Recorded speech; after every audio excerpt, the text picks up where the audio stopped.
But first up, Anthony goes in for the grill. Seriously, this is going to be my new profession.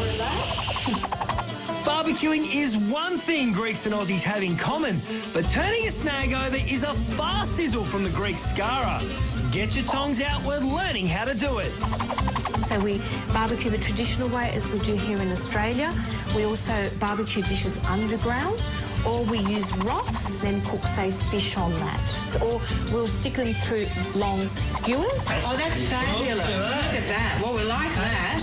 Lamb souvlaki is one dish you'll learn to make at Greekalicious, a 3-hour cooking course with Maria Benardis.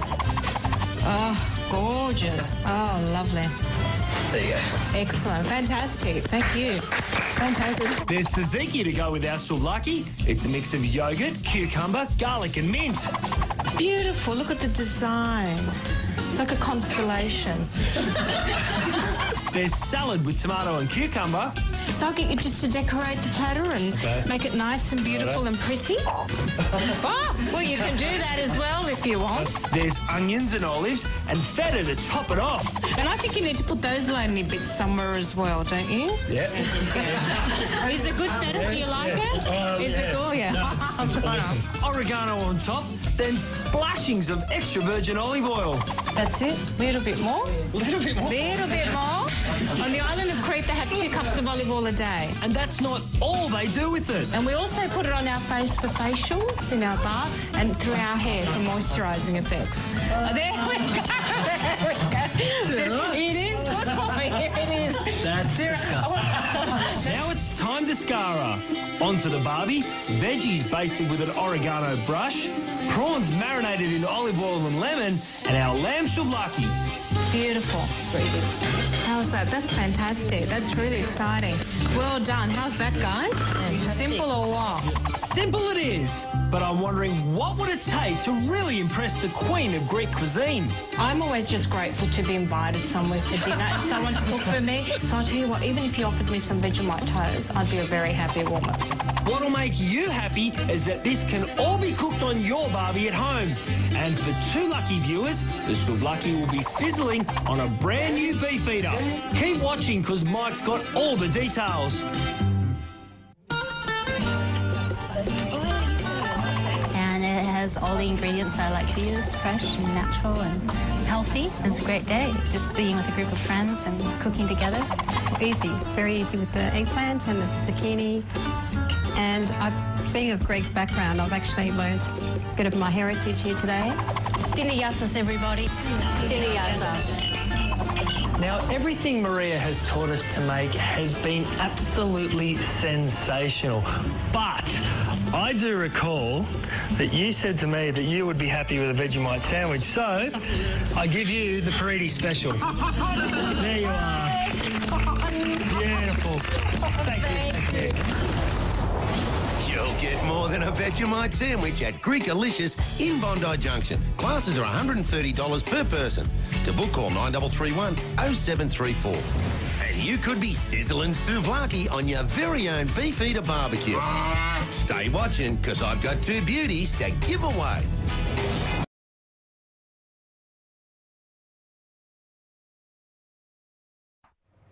Well, Maria Benardis has been cooking up a Greek Easter feast this morning while we've been beavering away over there at the desk, and it's time to taste the finished product. Maria, where do we start on this grand feast? Right, well, we're going to start off with these lovely eggs. So I thought I'd demonstrate an egg, how we get the lovely designs. So basically what you need is, I've pre-boiled these eggs, so they're boiled. You then hunt around in your lovely garden with the children, which is what I do, and get all sorts of herbs, all sorts of flowers. Depending on what type of flowers you use, you get nice designs. So that one, for example, there is from that beautiful geranium. So what we do is we just place a leaf, as I'm doing there. Some parsley there? Yeah, some parsley, some stockings that I've just cut into pieces. And all we simply do... Very clever. Yeah, is just put that leaf in there and sort of kind of get it, you know, really straight and nice. Yeah. Or create whatever design. And all we then do is tighten it. Want to do that for you? That'd be easier. And then we tie. So depending on what leaves you pick from the garden, what flowers, you'll just get that amazing sort of design. The important thing is do it really quite tightly with the stocking so that you get that design. So basically we've got a couple here which I shall just pop into some red dye. So I'm just using a red dye that you can get from any cake shop. You can get it from any sort of delicatessen and so on. Maria, let me look after that. Oh, okay. Well, you move on to something else. Okay, the longer you leave those, the darker they get, and then we'll put them there. Now, we've also got our lovely lamb that I've made today. So what I basically do with my lamb is I put a combination of dry and fresh herbs. Okay. So basically what I've done today is I'm using fresh thyme, fresh rosemary, and fresh oregano, and then dry. Oh dear, it's all happening there. And then the final step is we cut it. Yep. So we cut it open and remove the stocking as best we can. Let's stand back from Maria's lovely white shirt there. And then what we do to get that beautiful colour and shine, Look at that. That's you gorgeous. just pat a little bit of olive oil all over the egg. And look at that brilliant thing. While we're doing that, let's continue to talk about the lamb. So basically, combination of dry and fresh herbs. So what do we do? We then throw I put them into lemon zest. So spread your lamb. And I then put lemon zest, lemon juice, olive oil, sea salt, cracked pepper, all those beautiful herbs and whatever. And then we cook it in the oven with some potatoes. And now we're about to make an ancient Greek-inspired dressing, which is olive oil. Then we put a little bit of vinegar, which is from the monastery in Greece, so it's been blessed. Wow. Yeah, so I'm doing the sweet, salt, sour. I'm getting the lamb Bit out of of the lemon oven. zest, so I'll get you to do a bit of lemon zest. Okay. Cumin, because in ancient Greece they used to use a lot of cumin, especially my favourite chef, Archestratus. Do you know what I like about this lamb? Is that you've butterflied it, haven't you? Well, my butcher has. That's great. I like the butterflied lamb. Yeah, I love it because it just, And so we've got basically, so that's fantastic. I'm going to put a little bit of lemon juice. Okay, and we're under the pump time-wise. So what do we do? We've got some pomegranate kernels here, and you've got some herbs. Parsley. So what we do, stick all of that in there. That in there. Fantastic. So we get this fantastic colour. Doesn't it look gorgeous? Fantastic. And then all you do... You sprinkle it over.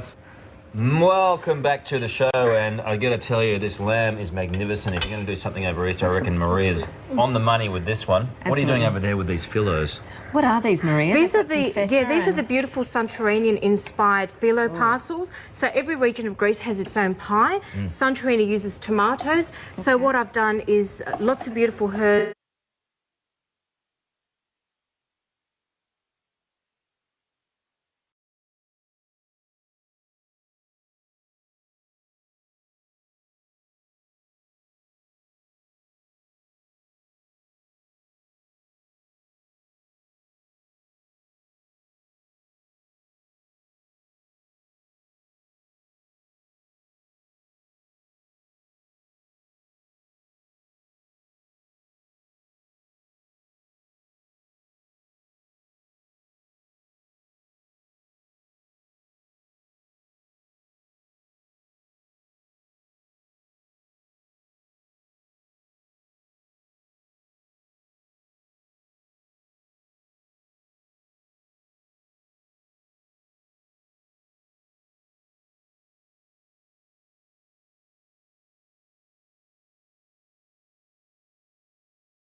Maria, it's such a pleasure to have you here, and you're a living example of the things that you put into your, well, actually it's a health book as much as a cookbook, because you've lived through illnesses, and you've also lived in areas where you wanted to have good food on a budget. And I think sometimes we use that as an excuse, well, I don't have time or I don't have the money to eat more healthy. But you advocate that that's not the way it really is. Absolutely, and there's things that we could be doing, even for example as a community, we could be forming co-ops and bulk buying good ingredients, wholesome ingredients, and then, you know, splitting the budget, so to speak, and splitting the cost. So there are ingenious ways that we can, you know, use at home, and we're going to discuss them, many of them now, that we could be doing that. And I think we've got some ingredients here. So when I talk about wholesome ingredients, I guess I'm talking about this side of the table here. When I'm talking about ingredients that we should be eating less of and not quite wholesome, we're sort of talking about foods and heavy cheeses. Yeah, legs of lamb and chicken and fish and all sort of stuff. Our chocolates and our, unless of course it's raw chocolate, then we can have lots of that because that's so healthy. And you know, the different oils, which I guess we'll discuss later. Yeah. Okay, and you really advocate trying to buy local, and I think that goes along with the organic, or at least knowing what you're buying and knowing what's been put in it, like farmers markets and then the co-ops you mentioned. Yeah, absolutely, because you know, when you visit your local markets, not only are you supporting your local community and channeling money back into the local community, but you're speaking to a face that can tell you how it was grown, and you can ask them, like, was there any chemicals used? Pesticides. And that's a good way of getting to the source, whereas if you go to the supermarket, you have no idea. That tomato could have been sitting in a factory like for 6 months, you know, in a box before it got to the supermarket, and therefore the nutrition's less. So we just don't know. That's true too. And another thing is encouraging people to buy in season. For one thing, it gives you such a good variety of things to eat, but it's also better for us too, the food product. Well, the nutrition's much higher. So for example, when you're having a tomato in summer, it's with the right flow of energy. That's when it's supposed to grow, and it has ample sun. So the more sun that the tomato has, the more nutrition it has, and all the nutrients to heal your heart and to heal, you know, your immune system. And of course, they're very anti-cancerous. Whereas if the tomato is not exposed to sunlight and it's put green in a box and then it has artificial lights, you're not getting the real sun and vitamin D from the sun outside. And not only that, when we eat in season, we're putting less pressure on our environment, because a tomato is not meant to grow in winter, and we're sort of forcing the environment to do something that it's not meant to do. That's interesting. Yeah. And another thing you like to talk about is growing your own food. And people may say, oh, well, I don't live on a farm. But you overcame that, didn't you? Yes, I had a very small one-bedroom in Sydney and a small balcony. And I grew all my herbs, and I grew garlic. Is really easy to grow. Ginger's really easy. And, you know, most of the times, you know, we can get a piece of garlic that we've bought from the supermarket and just plant that, and it will grow a whole bowl. So it's so easy. You can take your cuttings from your vegetables and grow new vegetables. And it will cut the costs back. So it's all about living on a budget. So if you can grow some of the food, and we've all got, like I've noticed around here, my God, you've got so much beautiful land. So, and I say to people, don't grow lawns, grow food. That's and you can feed the whole family, and that's what they do in Greece. Well, and that goes along with what you said about buying in bulk. And if it's in season, then there's ways to preserve it or freeze it, and we can enjoy it a little bit longer instead of wasting so much food. Exactly. So one of the things that my ancient ancestors did, and we still do, is, for example, they used to preserve fresh herbs in olive oil. We can take it a step further and get some ice cube trays, put our herbs in there like basil, which we can't get in winter, fill it up with olive oil and put it in the freezer. And then we can just pop the cubes and let them come to room temperature, because olive oil solidifies. Or we can just drop it straight into our stock or our soups to add extra flavour. Good idea. All our fruits we preserve in sugar and water. So, for example, we create a syrup and then put our fruits in there and jar them. And then we pickle everything since ancient times in vinegar. So we always have, you know, fruit and vegetables out of season to use, in season to use out of season. Out of season. Yeah. And, you know, I think it came about when more and more women were working outside the home, because as I grew up, my mother and my grandmother and my older sister, everyone preserved foods. And unfortunately now it's you might say cheaper to buy it off the shelf, but again, you don't really know what all you're getting. Exactly, and I actually find it more expensive if you sit down and cost. Like, you know, a lot of people buy those chilies in jars, but I'm thinking all you need to go to the local farmer's market, buy a whole heap of chilies, and you've got enough chilies there that you can put in vinegar or olive oil and put them in the fridge for a whole year. You don't even have to worry about buying chilies for a whole year. And they're always available all year round in your fridge.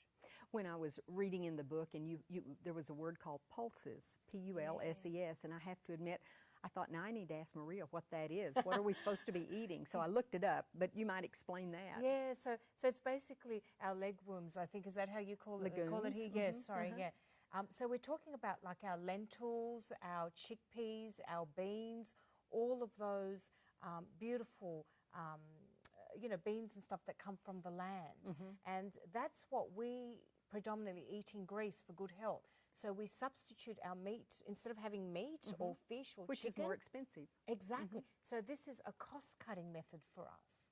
And if we wanted to add meat, we might add a little bit of sausage, but we don't have the expense of a whole leg of lamb or a whole chicken.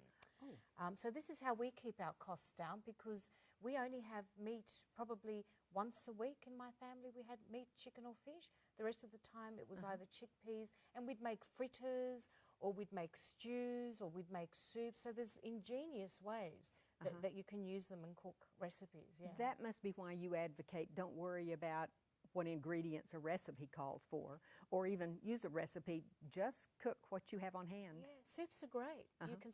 You can stick whatever you want. Not only that, in one of the ancient Greek rituals is pie making. Pie making originates from ancient Greece. That's where the first pastry in phyllo was made. And we also recycle our leftovers so that there's no waste.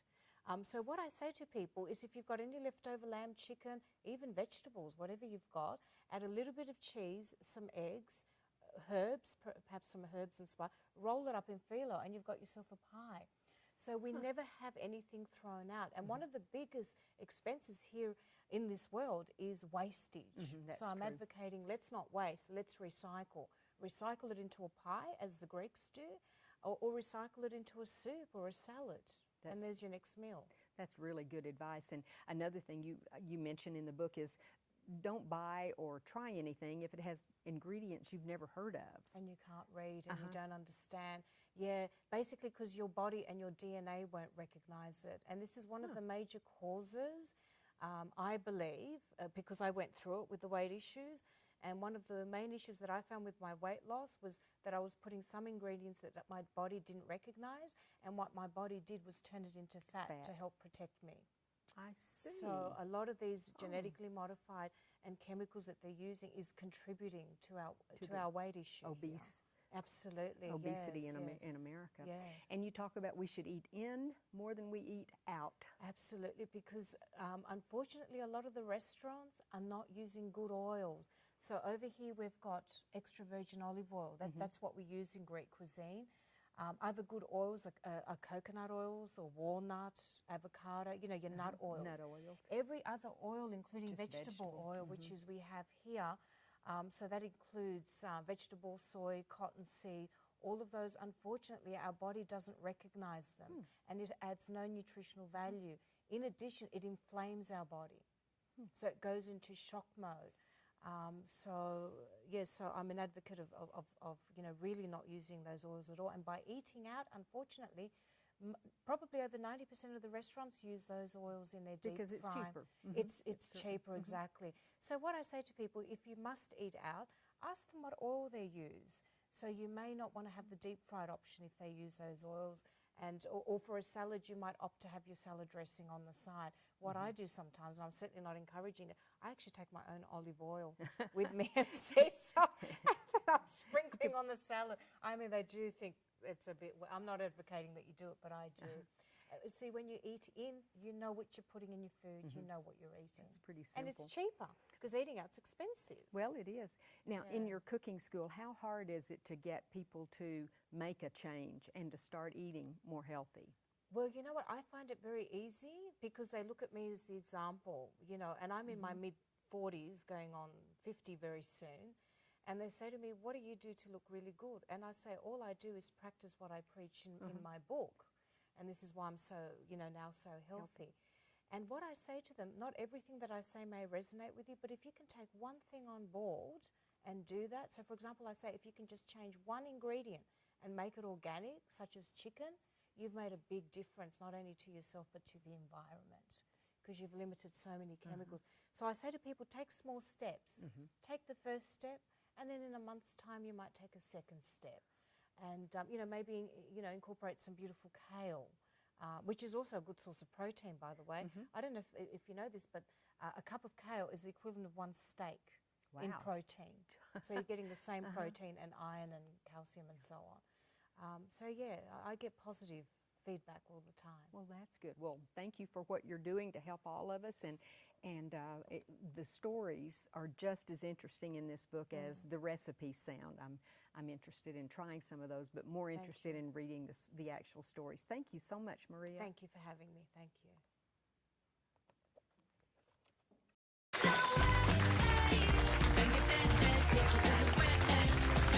Welcome back to The Circle on Wednesday. Orthodox Easter is one of the most special dates on the calendar for Greek people and is celebrated with lots of food and much festivity. How fun!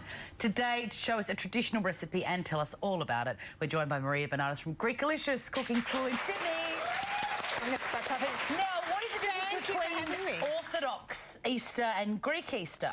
Well, basically the wonderful thing is this year everybody celebrates Easter, so it's not just sort of Orthodox, it's the Catholics, it's the Christians. Yeah, normally they're separate. Yes, but every 4 years we actually synchronise. So this year we're synchronised, so I'm very excited about the synchronisation. I love it. Now, what are the main differences? Like, we're going to make loukoumades today, which is like a little honey donut, isn't it? Absolutely. This is an ancient Greek dish. So I don't know if you guys know this. This is the first form of donut to be made in the world. Yeah, and it was only permitted to be made during the ancient Greek Olympic Games. Wow. So when someone won an event, instead of being sort of offered money and so on, they would be offered a plate of Greek donuts or honey tokens, drizzled with honey and an olive wreath. So they'd sit there with their plate, eating the honey tokens and getting excited over their... I'd rather a big plate of donuts than a gold medal.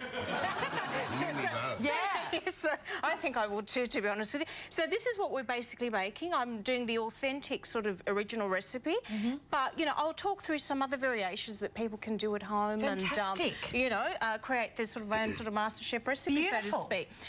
So basically, quite simply, all we need is some plain flour. So I've basically got 2 cups of plain flour here.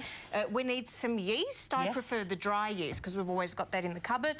Some sea salt. I prefer sea salt because it's got a beautiful sort of flavour, more natural. I just find when you use one of the other salts, like the Hawaiian salts or the pink sort of Murray, it's a little bit too strong and we don't want salty. So the Olympics in those days were conducted in the nude, were they not? They certainly were. But you're going to be frying later. Well, yeah, well, I won't be frying. I won't be frying in the nude, that's for sure. Good safety. And I think the honey, let's not forget, honey was worth the same value as gold in ancient Greece. Really? Yeah, exactly. So for people to receive donuts as a gift, or honey tokens as they called them, I mean, it was a great honour because they were having one of the most expensive ingredients considered of that time, as was olive oil, which is what we use to fry them. Oh, my God, she said fry. Come on, let's get cooking. All right, let's get cracking, Maria. All right, we've got two cups of plain flour in here. Yes. And all I'm going to do is put a teaspoon of sea salt. Yes. So that also helps, you know, the yeast. Yeah, the active ingredients. Exactly, the active ingredient. Now, in here, I'm going to put a tablespoon of yeast. Now, if you're at home, you can also use those satchels of the 7-gram ones. Just one of those. I've got warm water here. So, which is also important because that's what the chemical reaction... Absolutely. So rather than me sort of sticking it in straight into the bowl, I like to sort of mix that a little bit. Yeah. What are we doing with these? Oh, Greg, we're going to dress them later on with some more nuts. Like a kangaroo. If you wanted to, you can just, you know, get all that aggression out or frustration if you have any. I'm going to put a little suit on this one and put it in front of the Christmas tree. That poor kangaroo. Oh, dear. So just like that. So I'm just trying to remove all those lumps out of here. So tell us about fasting and what a lot of people in the Greek community are doing at the moment in preparation. We're fasting. Well, basically for 40 days, we can't have anything associated with meat. So we can't have fish, we can't have sort of, you know, milk products, so anything. What do you eat? Donuts. Donuts. Donuts. No, well, there's lots of dishes that you can have, you know, with other sort of seafood like oysters and prawns. Oh, really? Absolutely. And Because then I don't have sort of blood. is it on the Sunday or the Friday you pig out with donuts? Saturday night, midnight. As soon as it turns midnight and I hear the fireworks, I'm running for the food. I love it. I'm running so for the sad food. I wasn't born Greek. It's my greatest regret. Well, you look a bit like my cousin. You look a bit like my cousin Maria. I do get away with it. I do From get away with it. Kalamata, Yeah, so you know you could pass as a Greek. You could. So all I've done is I've just put the yeast with the water here. Yeah. And I'm just mixing that. Now, do you see how we've got a bread dough? Yes. That's not what we want. Yeah. So we keep adding water. It'll need about 2 1/4 of cups to 2 1/2. So Once it's mixed in, do you have... We had George Kalambaris on the show making some donuts, and he had a method where he picked it up, or maybe it was Shane DeLeo, I can't remember, but we picked it up with his hand and went... That's what you're going to see me do. Right. There is a trick to making these donuts. However, although I'm making these donuts quite plain, as you can see, because I'm using the original, you know, recipe. What I do with kids, I stick choc bits in here. Yeah, now you're talking. Yeah, and they're divine, and then you fry those, and you get chocolate. Why or save that for kids? Cherries. Well, we are kids here, aren't we? Or I stick whole, when it's in season, of course, whole cherries that I've pitted, and then they just ooze out the sugar. They're just divine. Or you can put orange zest, lemon zest. Wow. So really, just a little bit more water, and basically, this is it. This is your dough. How simple is that? It's very simple. We're probably not going to have time to see you doing them. No, we might see it later. We'll be back really shortly to do that. Can't wait to try. And Circle... Would you stop doing that? Circle Studio audience members, I hope you're not fasting for Lent, because we've got a little Easter treat for you too, a delicious Hilliers Rocky Road Easter egg. Now, chunky half egg, peanuts, marshmallows, cherry pieces, coconut, smothered in Hilliers, 53% dark chocolate. How delicious. I'm salivating, just let me have a moment. Coming up on this Wednesday Circle, the mighty Thor meets the mighty Yumi. Wonder if they arm wrestle. Right now, though, hark. Is that the distant bells of the Circle Marketplace? Welcome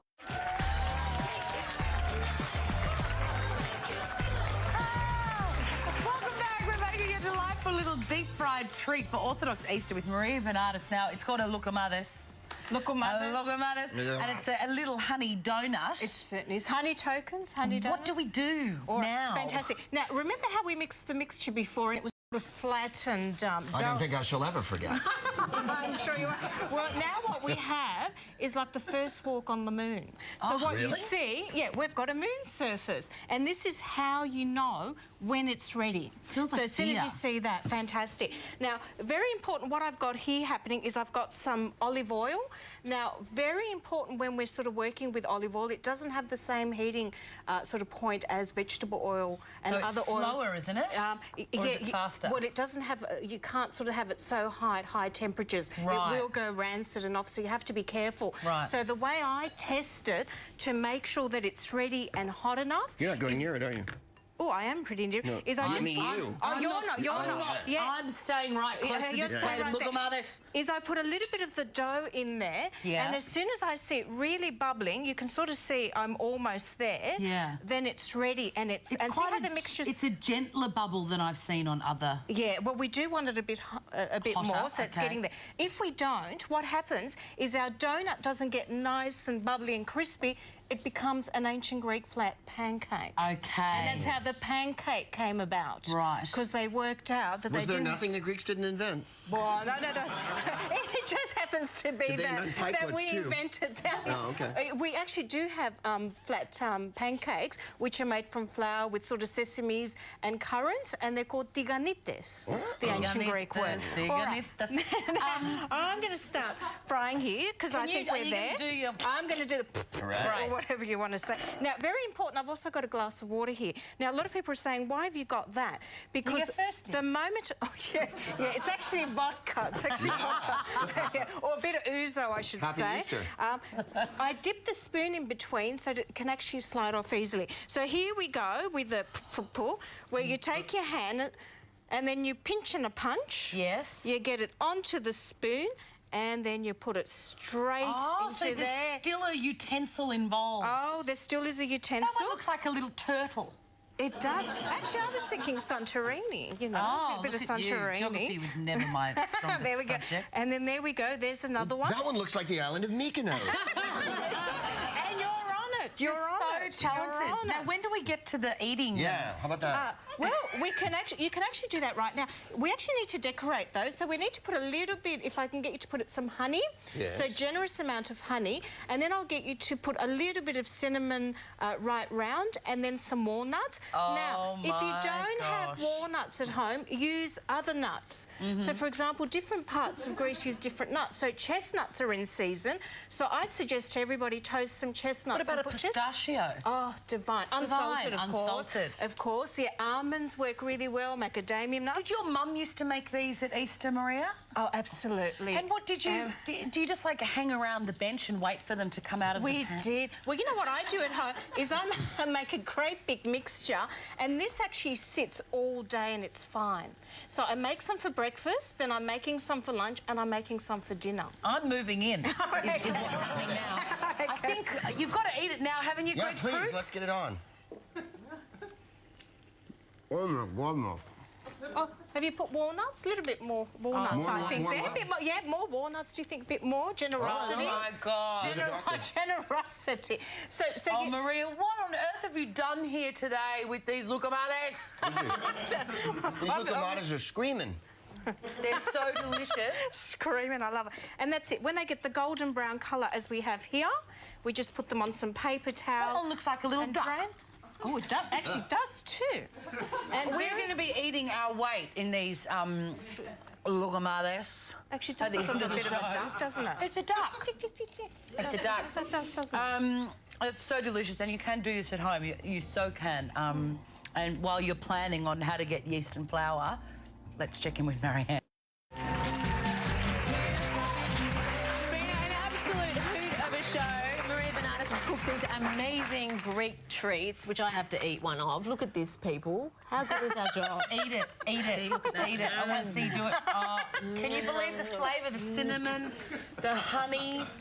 Why wasn't I born Greek? I was really upset about it. I want to go back. It's the one thing I regret. OK, well, we'll organise it for tomorrow. Can you please? Yes, please. And I'd like to say a very special thank you to the fantastic Greg Fruits. Oh, yes.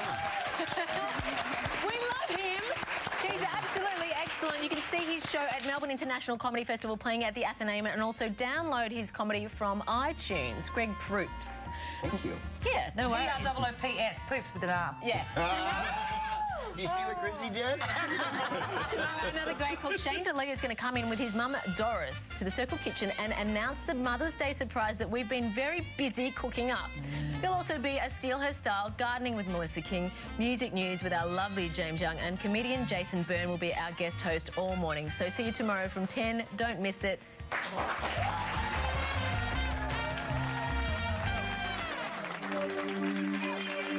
I promise you pancakes, and we've got them. Welcome back to New Day Cleveland. We're making Greek pancakes with Maria Benardis, the founder of Greekalicious. Greekalicious, that sounds like a song. It does. Well, look, in Greek cooking, cooking's all about fun and being joyous and happy. So I thought when I selected my company name, it had to be something really cheeky and really funny, and Greekalicious was it. Hold everything. This is the strangest Greek accent I ever heard. There's no upa in there. Opa, I can add that in between. This is an Australian accent, huh? Yeah, I'm from Sydney, Australia originally, and moving to the USA very soon. So this is my first stop, Cleveland, Ohio. Well, great. Let's start making something. And I want to find out how you got into Greek cooking from down under. Absolutely. Well, yeah, I was raised on a Greek island, so cooking is kind of... Well, no, I love it. So cooking is sort of second nature, cooking with my grandmother, living on an island with no electricity and no flushing toilets. Did you kill the goats yourself and all that kind of stuff? Well, not me personally, but my uncles. Should we start with the pancakes, do you think? All right, very simple. This is a very ancient dish. I'm keeping it authentic, and I'll give you a few variations that they used to make in ancient Greece. So this is 2,500 years old, and this is the first documented pancake. So quite simply, all we need is flour. So for about 20 pancakes, a cup of flour, but we'll make a lesser portion here today. Now, for gluten-free options, I tell my clients buckwheat flour is very good, or a gluten-free flour is also fantastic. So we've just got plain flour, a pinch of really good sea salt. Okay, got a little salt in there, huh? Absolutely. And currants is what they used to use in ancient Greece. I'm keeping it really authentic and adding So that's like currants. a small raisin kind of thing. Absolutely, small dark raisin, just to give it a bit of sweetness.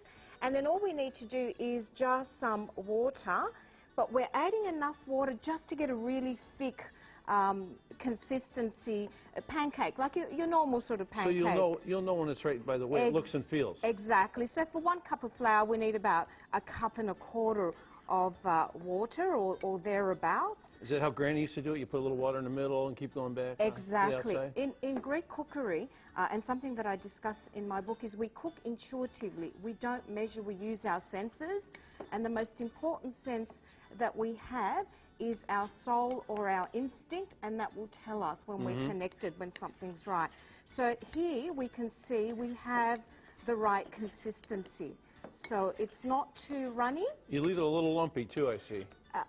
Well, if we spend a little bit more time, those lumps will go away. Okay, so you don't want it too lumpy, Yeah, right? so you don't want it too lumpy, and that's it.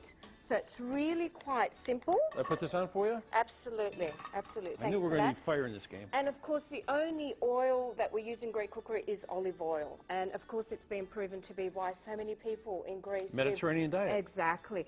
So we just need a little bit of extra virgin olive oil, not a lot there, and we need to sort of heat that up. Very important with extra virgin olive oil, because it's such a delicate oil, it goes rancid really quickly. You don't want to leave the frying pan or the deep fryer sitting there for sort of too long, because it will smoke and so on. Now, if people are not sure when the oil is ready, there's no trick to it. I just put a little bit of the batter in there and it will tell me if it's sizzling. It'll talk to you if it's ready. Most of those lumps have gone now, because I've continued sort of stirring. The lumps that are there are really the raisins, sorry, the currants. And then all we do is just spoon the mixture in there, just like that, and we can see that it's sizzling. The oil's starting to shimmer a little bit, huh? Fantastic. So we know we've got it right, just like that. So it's a very easy pancake. It was basically 4 ingredients. What do they top them with?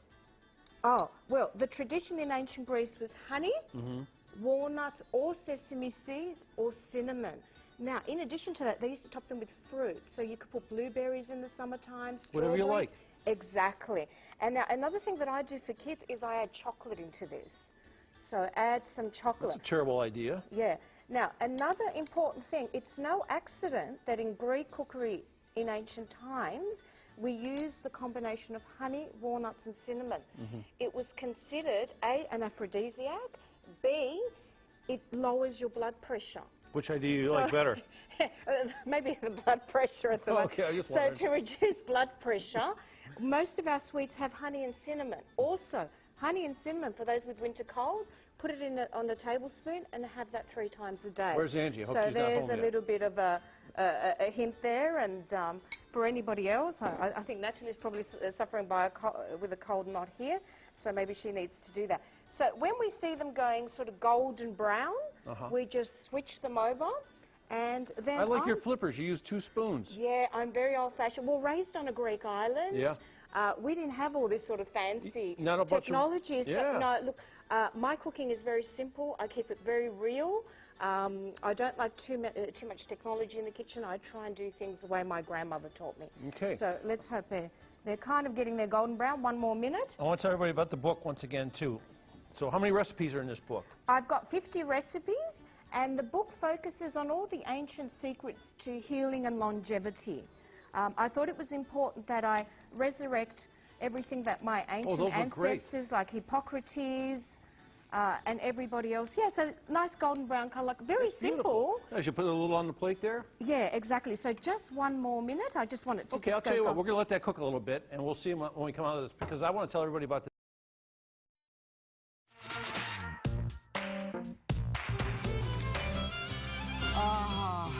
Santorini. And not only Santorini, Greece, a live look at Santorini. This is live, right now, Greg, happening. look at the water. Look at how blue it is over there. And I love they do a lot of white buildings. Everything's white there. And then with the blue, it's just magical. You know what they need more of over there? Green. I know. Money. You may be right about I hope that. they figured out that whole fiscal situation. But the food in Greece is spectacular. But hey, listen, we got great Greek food right here in New York, too. There's something called Greekalicious, and it's all about Greek food, recipes, pop-up dinners, you name it. You've got a Greek food challenge.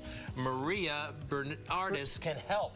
Welcome to Good Day. Thank you for having me, guys. So what's Greekalicious? Well, Greekalicious is all about Greek food and philosophy and wisdom. So basically, I revive all the ancient Greek wisdoms to healing, cooking, and longevity, and then apply all of that in books. So share the wisdom in books, at cooking classes, pop-up dinners, and healing workshops. Now, you said the wisdom, like from Aristotle and Socrates, or from Zeus and Athena? Which side of all of them? All so the I do above. the Greek gods. So for example, we have pomegranates, which are a symbol of the goddess I see the Aphrodite, pomegranates. happening here, and a symbol of love. Yeah. And of course, we've just got some warming up here, some beautiful lamb. Wait, sorry, Rosanna's holding up the pomegranates now. What's that the symbol of again?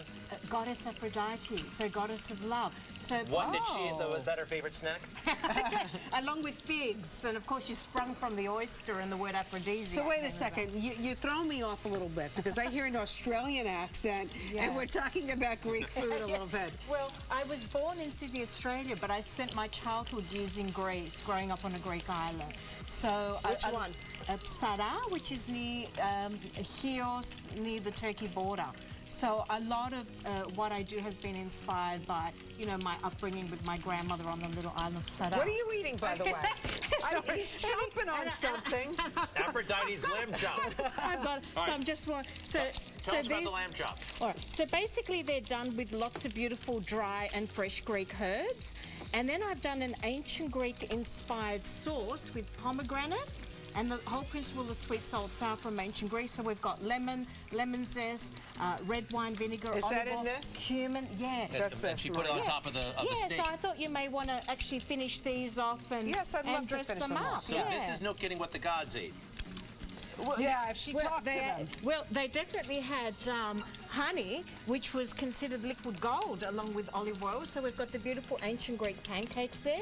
So these over here? So those are gorgeous, They Greg. date 2,500 years. How much? So, What? 2,500 years old. So this is the first documented pancake in This the is world. a pancake? Yeah. Did you bring any fresh ones? Well, they are fresh. I made everything. You're so I made funny. everything. They're totally fresh. What's wrong with well, you? Actually, Zeus sent them down. Zeus sent them down, so they're Zeus, very he was in fresh. charge. Maria, make us a nice salad, would you? Look, I've got a nice, another sort of Greek salad, but this is mine. Very simple. I've pitted some cherries using this lovely device. Oh, that's cool. Yeah, for anybody that I've never doesn't seen know. that. Have you this ever is seen the best that? way. All right, don't move it so fast. Yeah. Let's see this. It What is pits it? the cherries. Usually I just put the whole cherry in my mouth and spit out the pit. Let's keep it. Let's see and how it look works. how Here we beautifully go. they come. We Well, put I've it- actually pitted those, but you can try. Is there one that's not been pitted? No, they're but all- if you put this in the, You'll you see kind it. of put it in the centre Here, there. wait. I'm going to put the pit back in the cherry. Oh no, Oh, there's no. there's no. Maria, I am so sorry, There's Maria. there's no Now what? Found a pit. stand back while he's doing, because I just feel we're That's going to actually get very cool. Isn't it fantastic? Did you And it invent this? No, I wish I had. made I'm a not going to fortune. claim credit for that. Yeah, so basically, should I make this Yes, nice little please. simple salad Yes. which is here? So very simple. All we do is add, so we've got cherries, a little bit of feta for saltiness, and then we add some chopped parsley, which I have here. And then I put, for texture, some slivered almonds that I've toasted. Now, this is an interesting thing that people may not know. This is called pastourma, and I've toasted it. It's a cured beef that's done with cumin and fenugreek. Like beef jerky. And you're welcome to try. Yeah, That looks like but beef jerky. more Wanna try the delicious. jerky, yeah, beef? more Okay. delicious. So you can have some of that and And then you try. put what kind of dressing on top? Okay, so I've got cumin, lemon juice, lemon zest, red wine vinegar. I've got garlic, and olive oil. Maria, big flavors. How can people find you? Or www.Greekalicious.nyc, and they can find information about everything that I do and all these wonderful recipes. Delicious. Evkalisto. Barakallah. Thank you for having me. Thank What's that mean? It means thank you. Oh, very nice. All right, and Evkalisto to you as well. We'll be right back. Callisto? Evkalisto, right? Yes. Did I say it right? Perfect, Okay, thank perfect, you. like a grape. Opa! Where's the...